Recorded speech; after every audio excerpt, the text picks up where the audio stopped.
BBC1. At 6:15, the Antiques Roadshow goes live in a special edition for young people. What's this frock worth now? That would make about 100 to 150 now. And it's really, I mean, it costs a few shillings at the time. At 7, Grant has a surprise. Sharon, Don't. come on, don't touch me.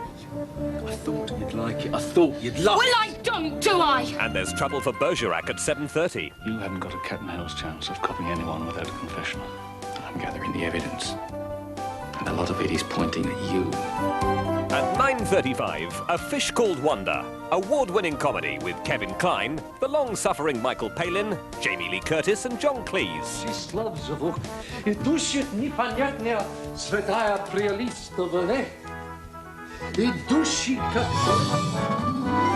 A Boxing Day of Delights, this Christmas on BBC1.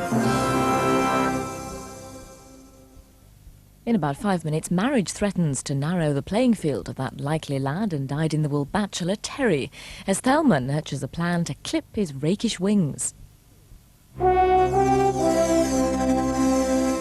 First on One, with Christmas Day almost over, here's John Wells with his festive message to the nation.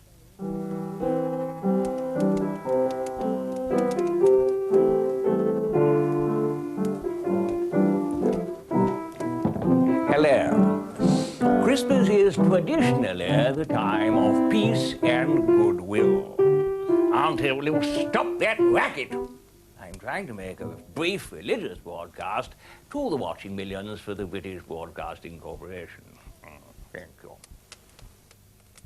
One thing I can't stand about Christmas is the relations, or in my case, relation on the flow. Be that as it may. Christmas, as I say, is a time of peace and goodwill. I now have, thank God, got a bit of peace. The goodwill is represented by the wonderful array of cards here behind me. Robin, on a sprig of holly, expressing the seasonal message of hope that I will buy my next motor from Monty's Second-Hand Bangers PLC.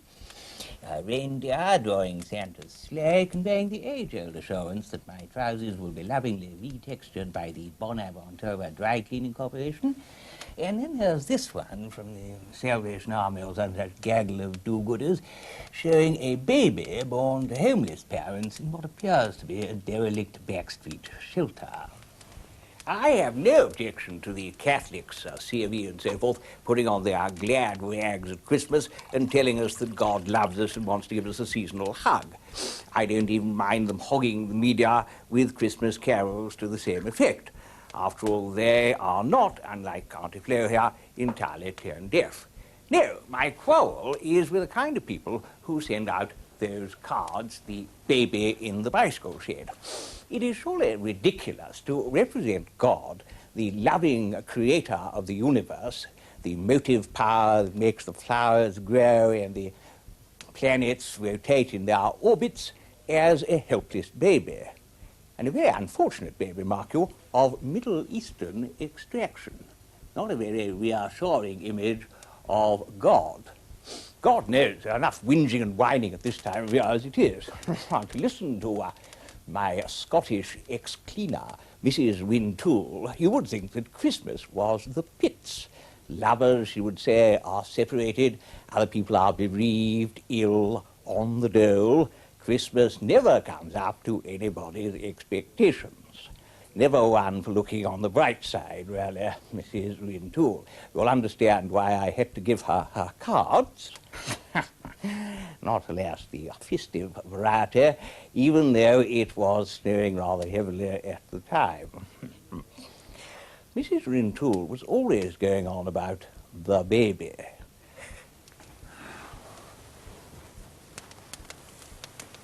She seemed to believe that God had deliberately chosen the shape of a helpless baby to show how much he loved people who were having a bad time, which is clearly absurd. So, if we have to think about God at Christmas, let's think about him as a gloriously prosperous old gent up in the sky, sitting on a golden cloud, surrounded by thousands of angels, all singing, for he's a jolly good fellow. As an old gentleman rather like me, perhaps, possibly wearing a long white beard, like this one I wear by Christmas, to deliver Auntie Flo's plastic cufflinks. Something really comforting to believe in. In fact, my Santa is so successful with Auntie Flo that I normally give her an encore on Christmas night. All right, Auntie, you shut your eyes and play Jingle Bells. I'm going up the chimbley.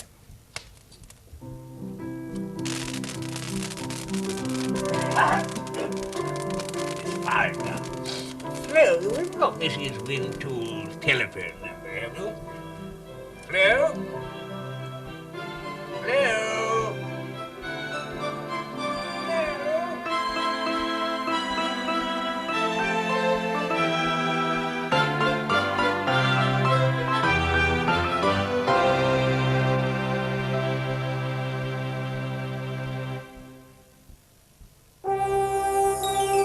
Enjoy the magic of Christmas on BBC1 as the Antiques Roadshow meets some young collectors. But you just never see dinky toys in condition like this. It's so exciting, I can't tell you. With the help of the Going Live team and their top expert, this special edition looks at everything from planes to trains to submarines. They're all in our first roadshow for young people. That's the Antiques Roadshow Going Live. Join Hugh Scully and the Going Live team on Boxing Day at 6:15 on BBC1.